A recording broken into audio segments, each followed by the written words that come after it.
Muy buenos días a todos. Una vez más les agradezco los mensajes que me mandan, me encantan. Bueno, siendo hoy 13 de octubre, no puedo dejar de hablar un poco del contexto en el cual Colón inicia todos estos viajes en los cuales en el primero descubre América.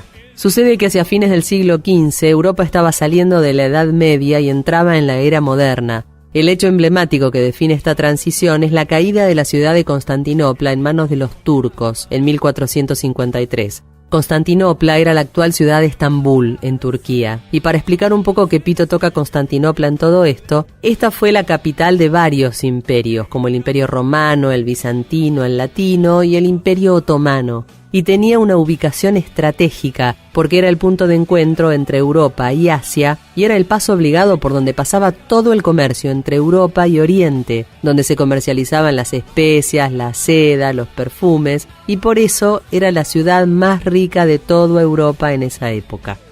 Las especias llegaban desde Indonesia y desde la India, y se usaban no solo para condimentar la comida, sino también para conservar los alimentos, porque recuerden que en esa época no había otra manera de conservarlos, no había freezer. Entonces utilizaban estos condimentos para poder conservar estos alimentos comestibles. Por ejemplo, el jengibre, la menta, la nuez moscada, el clavo de olor, el azafrán y sobre todo la pimienta, que era la más popular.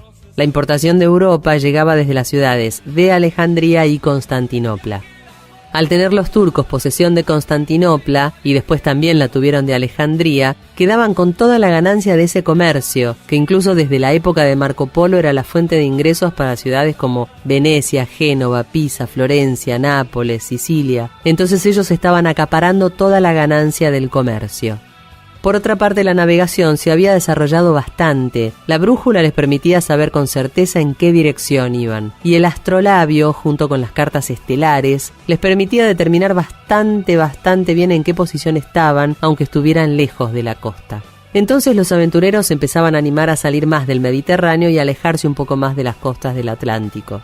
Entonces la posibilidad de reemplazar las rutas terrestres, que eran costosísimas, por una ruta marítima, aprovechando todos estos avances de la navegación, los hacía pensar también en cuánto podían aumentar la cantidad de mercaderías para traer y las ganancias de ese comercio.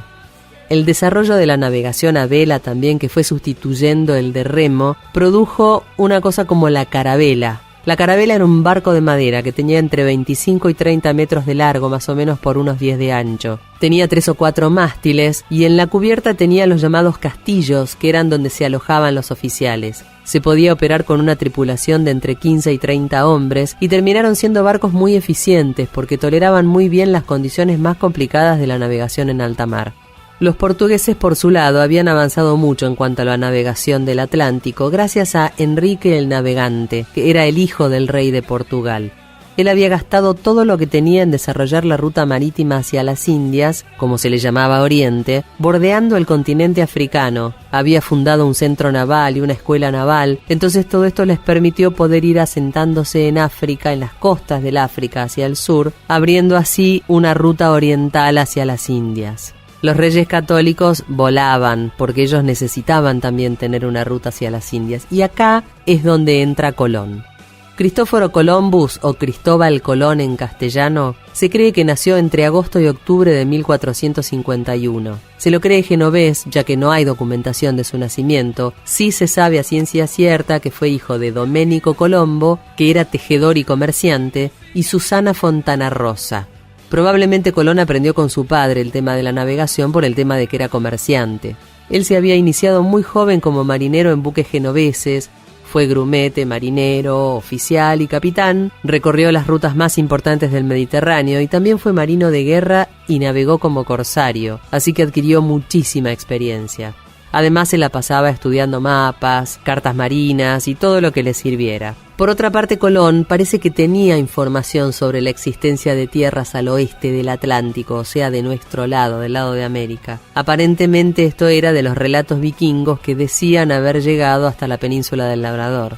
Pero de todas maneras, Colón ya quería navegar hacia las Indias por el Atlántico y lo venía preparando todo. Para esa época ya se aceptaba que la Tierra era redonda, pero no tenían muy claro el tamaño del globo terráqueo, con lo cual les costaba imaginarse qué distancia podría haber hasta las Indias. Había un cartógrafo, Paolo del Pozzo Toscanelli, que sugería una medida basada en datos de Marco Polo. Pero Colón decía que para él eso era una exageración y que la medida de la Tierra debía ser la mitad de lo que sugería este hombre. Esto le costó que las autoridades portuguesas no lo tomaran en serio porque ellos querían que navegara por el sur de África y no lo respaldaron para que pudiera ir por el Atlántico, a pesar de que él tenía la mejor onda con los portugueses porque estaba casado con una portuguesa que se llamaba Felipa Moniz. Por esta razón Colón dejó Portugal y para 1845 se radicó en Castilla, en el reino de Castilla, y se fue a vivir con su hijo Diego al convento de los padres franciscanos de la Rábida. Para el 20 de enero de 1486, Colón se presenta por primera vez ante los reyes católicos para que lo apoyen en este proyecto de navegar hacia las Indias por el Atlántico. Ellos designan un comité de especialistas, los cuales lo escuchan a Colón y le dicen a los reyes, no lo apoyes. Y aquí es donde aparece el famoso Colón irritable. No, mentira, es un chiste. Sin embargo, Colón tenía el apoyo de algunos frailes del convento de la Rábida porque, por secretos de confesión, ellos conocían de boca de Colón que existían tierras al otro lado del Atlántico. Entonces estos frailes que tenían influencia sobre los reyes católicos lograron convencerlos de que realmente apoyaran a Colón en esta expedición. Los reyes católicos, un poco no creyendo demasiado en esto, le ofrecieron a Colón una serie de beneficios, como por ejemplo darle el título de almirante en forma vitalicia y hereditaria, nombrarlo virrey y gobernador de los territorios que descubriera, tener participación en las riquezas que se obtuvieran, entre otras. Bueno, finalmente Colón termina haciendo 4 viajes al continente americano, por supuesto en el primero es cuando descubre América, y en realidad se dice que descubre porque fue el primero en trazar una ruta marítima de ida y vuelta entre Europa y América a través del Atlántico. En el primer viaje sale de Puerto de Palos de la Frontera, que queda en Huelva, España, el 3 de agosto de 1492. Sale con la carabela Pinta y Niña, comandadas por los hermanos Pinzón, Martín Alonso y Vicente Yáñez, y la Gallega, que después se llamó Santa María, que era propiedad de Juan de la Cosa, quien los acompañó como piloto, pero fue comandada por Colón.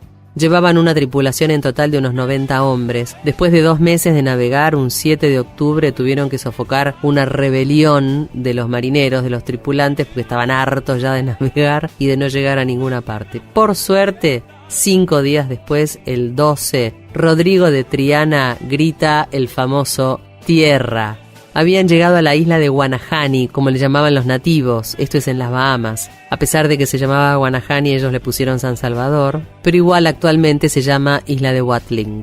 De ahí navegaron a Cuba, la bautizaron Juana, de ahí llegaron a Santo Domingo, que la habían llamado la Española. En ese lugar encalla con la Santa María no sirve más, así que con las maderas de la Santa María hicieron artesanías y se las vendieron a los indios. No, mentira. Con las maderas de la Santa María hicieron un fuerte que llamaron Natividad, donde dejaron algunos marineros para que se quedaran allá y algunas víveres y eso, pero lamentablemente cuando volvió en el próximo viaje encontró a la Natividad totalmente incendiada y ya no quedaban rastros de la gente. No se sabe si los mataron, se los comieron, bien, no hay información. Ellos emprenden el regreso en enero de 1493 y cuando vienen con todas estas noticias tan exitosas, el Papa le otorga a la corona de Castilla la posesión de las tierras. Pero los portugueses ponen el grito en el cielo, reclaman, entonces esto lleva a que se firme el famoso Tratado de Tordesillas, por el cual se dividen estas nuevas tierras y los portugueses reciben lo que hoy es el territorio de Brasil. Encaran el segundo viaje con un presupuesto mucho más generoso dado el éxito del primero. Salen de Cádiz con una flota muy fuerte, desembarcan en Puerto Rico, lo bautizan San Juan, a pesar de que los naturales del lugar lo llamaban Boriquén, por eso hoy les dicen Boricua a los puertorriqueños. Llevaban animales domésticos, plantas europeas, misioneros y a su hijo Diego. Cuando vuelven a Cádiz, vuelven trayendo un grupo de indios. Algunos se les murieron por el camino, pero otros llegaron a Cádiz. En cuanto al tercer viaje, fue en 1498. Colón llega a Trinidad, a Venezuela, a la Española, donde le habían destruido otro fuerte que había hecho ahí. Además se le rebelaron los tripulantes, se le rebelaron los indios. La verdad es que la pasó como la mona. Bueno, se vuelve. Y encara el cuarto viaje en 1502, sale de Cádiz, pasa por Honduras, se cruza con los mayas, pero pensó que eran asiáticos porque los ve que son una cultura mucho más avanzada que lo que había visto hasta ahora, pero eran los mayas. Llegó hasta el Canal de Panamá, pero entre los mosquitos y la hostilidad de los indios decidió volver. Se le enfermaban los marineros, ya no aguantaban más, estaba todo bastante complicado. Llegan a la isla de Jamaica, donde eran bastante más benévolos, y ahí se quedó un año más antes de volver a Castilla en 1504. Después de esto, 2 años después, el 20 de mayo de 1506, Colón, que estaba muy enfermo de gota, fallece en Valladolid, convencido de haber descubierto el camino del Atlántico a las Indias, y sin saber que en realidad había descubierto un nuevo continente. Los restos de Cristóbal Colón descansan en un mausoleo en el interior de la Catedral de Sevilla. También encontré que la palabra colonia, que uno permanentemente lo asocia con Colón y con colonizar, no viene de Colón, viene del latín colonia. Es territorio establecido por gente que no es de ahí. La palabra latina deriva del verbo colere, que es cultivar o habitar. Realmente la semejanza es casual, de hecho el apellido de Colón tampoco es Colón, así se lo traduce al castellano, pero el apellido es Columbus o Colombo. Y en cuanto al colon del cuerpo, que más temprano hice una broma con eso, con lo del colon irritable, deriva del griego kulon, que significa final o cola. De ahí mismo deriva la palabra colitis, por ejemplo. Por lo tanto, el término colon irritable realmente no tiene nada que ver con el descubridor de América. Y así es como termina la historia del descubrimiento de América y de Cristóbal Colón, muy resumido, por supuesto, como para que quepa en este segmento. Gracias por estar ahí, yo me despido y espero tenerlos el sábado que viene en el próximo segmento de Mundo de Mente. Chau, chau.